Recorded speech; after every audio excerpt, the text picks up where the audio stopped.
네, 시청자 여러분 안녕하십니까. 심과 함께 부산연대가 운영하는 유튜브 채널 체인지 부산 2월 둘째 주 부산방송 시작하겠습니다.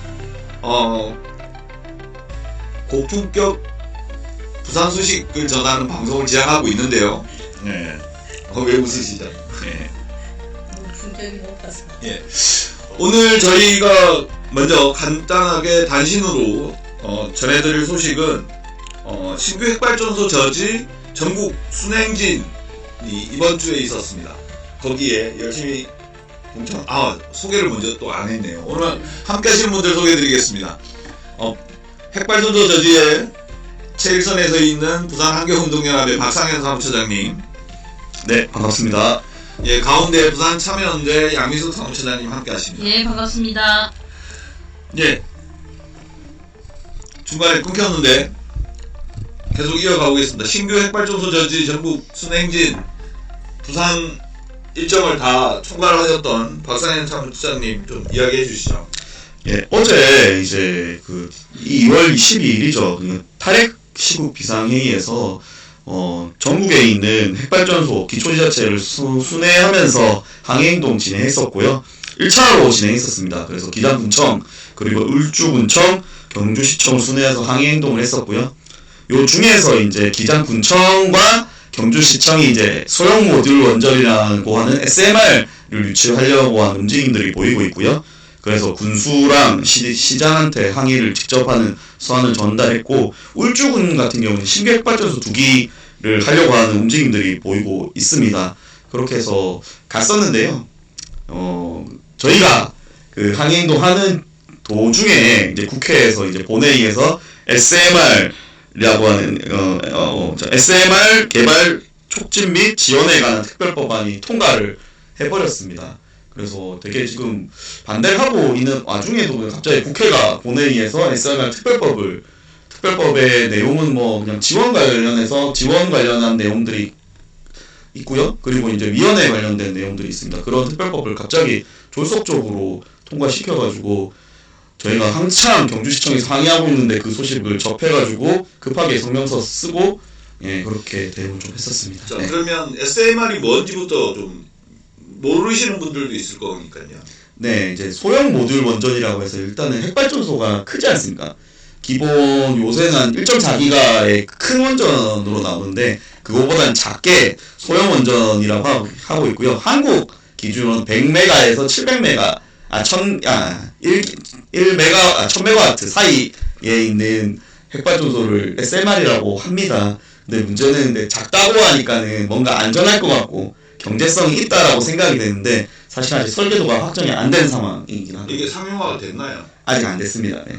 아니, 어느 나라에서도 상용화가 되지 않았습니다. 그렇기 때문에 이거를 특별법을 먼저 통과시키는 이유를 알 수가 없습니다.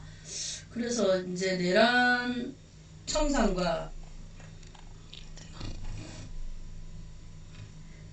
이 SMR이 지금 세계 어느 나라에서 상용화된 데가 없거든요. 근데 이걸 굳이 이렇게 빨리 통과시킨 이유를 좀 알 수가 없고요.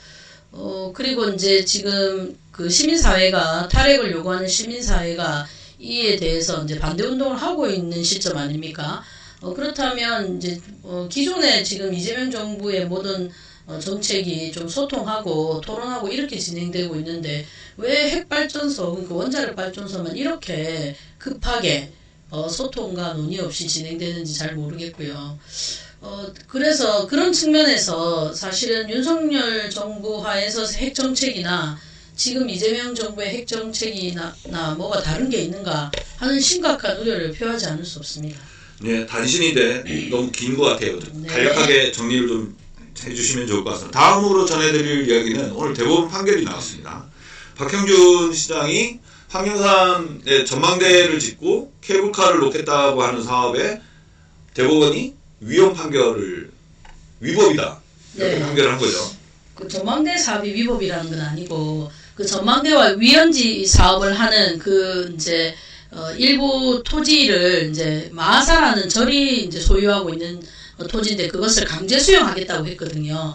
근데 강제 수용을 하기 전에 문화체육관광부의 어떤 승인을 듣게 되는데 그런 과정 없이 수용을 해버린 것에 대해서 요 마사 측이 소송을 했었고요.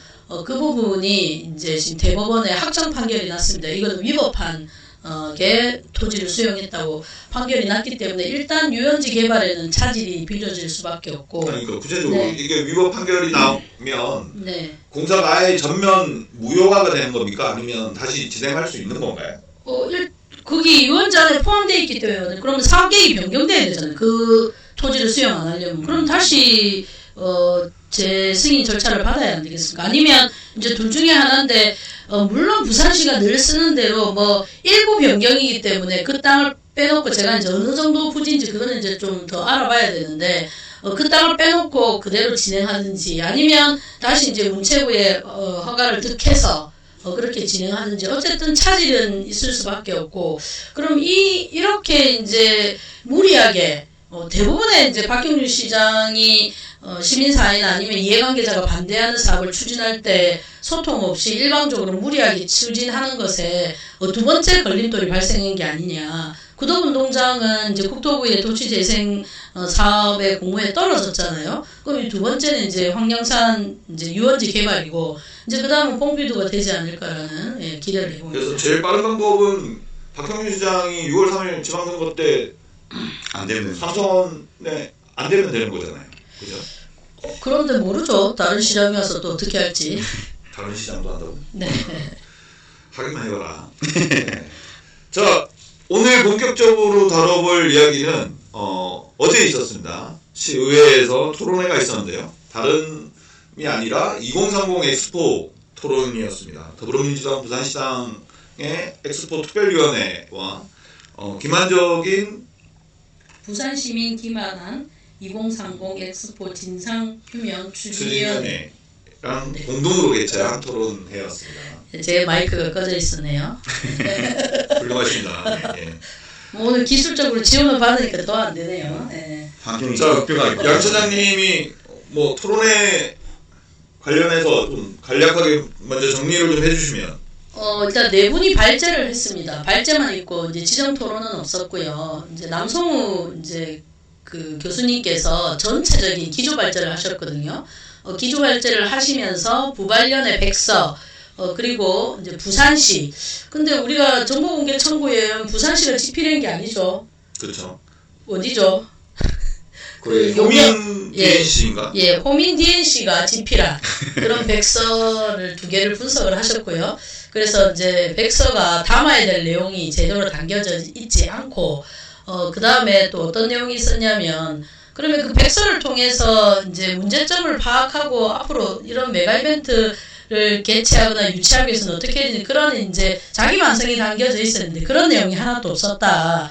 그래서 기만적인 백서고, 너무나 늦게 넣은 복사다. 이런 이제 기조 발제를 좀 해주셨고요. 두 번째, 발제는 우리 옆에 계신 이성환 처장님이 발제를 하셨는데, 그 엑스포를 10년 동안 유치하면서 재정을 어떻게 썼고, 그리고 이 이제 재정이 어떻게 공개가 되지 않고 있는지, 이런 부분을 잘 따져주셨습니다.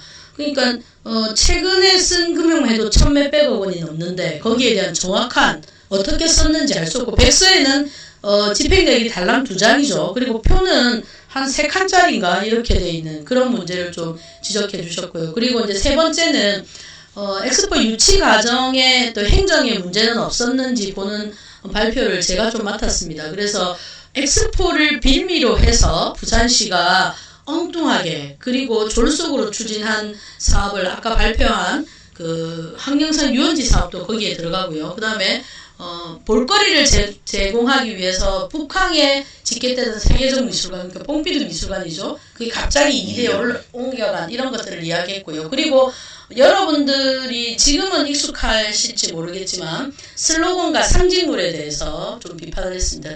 심지어 슬로건과 상징물은 조례를 개정한 후에 사용하고 예산을 집행해야 하지만 조례를 개정하기 전에 벌써 그것을 사용하고 그 다음에 예산도 집행하는 건 완전 위법한 거죠. 그렇게까지 했는데도 불구하고 어땠습니까? 참패잖아요. 그렇죠. 그럼 참패의 원인은 뭐냐라고 따졌을 때 BIE 회원국한테 홍보하고 BIE 회원국을 설득해야 되는데 오히려 그렇게 할 수 있는 홍보비를 국외보다 국내에 훨씬 많이 썼고 60%를 국내, 40%는 국외에 썼죠. 그리고 국내 언론도 서울 언론에 더 많이 썼어요. 뭐 이런 문제들을 좀 지적했습니다. 물론 이제 중간에 기념품 문제도 지적을 했습니다. 혹시 이제 이성환 처장님이 했던 재정 부분에 있어서 심각한 부분을 좀 이야기해 주시면 또 시민들이 더 이해를 잘 할 수 있을 것 같습니다. 먼저 말씀드리고 싶은 거는 뭐 지역의 모 일간지의 그 사회 부장은 그 박형준 시장이 엑스포 유치 실패한 거를 거론하는 걸 졸렬하다 이렇게 표현을 하기도 했는데 졸렬해도 좋습니다. 저는 꼭 이거 책임 물어야 된다고 생각합니다. 박형준 시장이 그런 거 아닌가요? 아니야. 일간지. 네. 그 사회부장이 뭐라고 했냐면 네.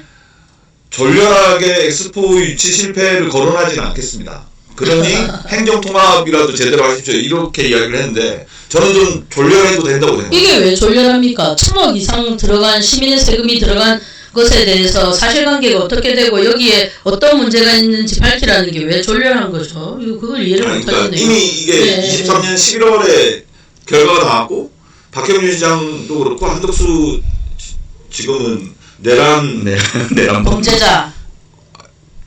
한덕수 범죄자죠. 아니 그러니까 뭐죠? 내란 주요 임무 조사. 주요 임무 조사. 이래가 빨리 끝내겠습니까? 사과를 하긴 했지만 그래서 그런지 2년이라는 시간도 지났고 이래서 많은 사람들이 잊고 있는 것 같다라는 생각이 좀 들지만 네. 그래도 이번 지방선거 과정에서 꼭 저는 분명하게 책임을 물어야 된다고 생각하고요. 그 시민사회 중에 한 명은 지방선거 때 엑스포 책임을 묻는 것은 안 해야 된다라고 심지어 했고 또 어제 이제 나온 이야기지만 민주당이 이게 특별위원회를 구성하죠. 또 한 시민사회단체는 이거 구성해서 뭐 하려고 하냐 물었다고 하거든요. 같이 동조해서 저는 파리 가서 부산지역 시민사회단체 일원으로 참 부끄럽기 그지없습니다. 이거는 감춰야 될 게 아니고 이건 빨리 까야 되는 거는 시민들한테 아니 그래서요. 해야 되는 이게 돈도 돈이지만 제가 봤을 때는 제가 어제 토론회에서도 그 말씀을 드렸는데 이거 완전히 그냥 부산 시민뿐만 아니라 전 국민을 상대로 사기를 친 거 아닙니까? 기만을 한 아니 10년 동안 활동했는데 활동 일지가 3장이 어떻게 나와요? 그리고 2년이 지나서 백서를 발간하는 경우가 어디 있습니까? 그것도 2억이나 들여가지고 무슨 시민을 진짜 졸라보는 것도 아니고. 국비도 꽤 많이 들어갔죠? 국비보다 오히려 국비는 500억 정도 들어갔어요. 576억. 예. 그러면 정부 부산시가 한 640억 정도. 근데 그것만 들어간 게 아니잖아요, 이성환 처장님. 또 각종 기업에서 각출하고 수익 뜯고 했잖아요. 그거는 공개가 전혀 안 돼 있어요. 예. 그것도 제가 근데 기업들 상당히 착한 것 같아요. 노동자들한테는 되게 10원이라도 안 주려고 노력하는데 부산시에 그렇게 삥을 뜯겨도 아무 말을 안 해요. 부산시에만 삥을 뜯긴 게 아니라 정부한테도 삥을 많이 뜯겼죠. 그래서 돈도 돈이지만 제가 보기에는 분명히 이게 문재인 정부 때 국가사업으로 지정이 됐잖아요. 네. 그때 이미 20대 80이었다는 거예요. 근데 박형준 시장이랑 윤석열 정부가 들어와서 그 2년 가까운 시간 동안 뭘 했냐 9표 모은 거예요. 2년 동안. 그러니까 이거는 제가 봤을 때는 대국민 사기극이다 고 생각해서 저희가 이번 지방선거 기간에 분명하게 책임을 따져 물을 거고요. 그리고 어제 토론회에서 이런 말도 나왔어요. 시민이 만드는 백서를 한번 만들어보자. 그래서 누가 만들지는 모르겠지만 이성환 처장이 만들어야죠. 힘이 닿는 데까지 시민이 만드는 백서도 한번 만들어서 좀 제대로 진상을 밝혀보도록 하겠습니다. 오늘은 여기서 마무리해도 될까요? 네. 네. 예. 이제 내일부터 설 연휴에 들어가는데요. 평화롭고 무탈한 설 연휴 보내시고 2월 셋째 주 방송으로 찾아오겠습니다. 오늘 방송 여기서 마치겠습니다. 수고하셨습니다. 수고하셨습니다.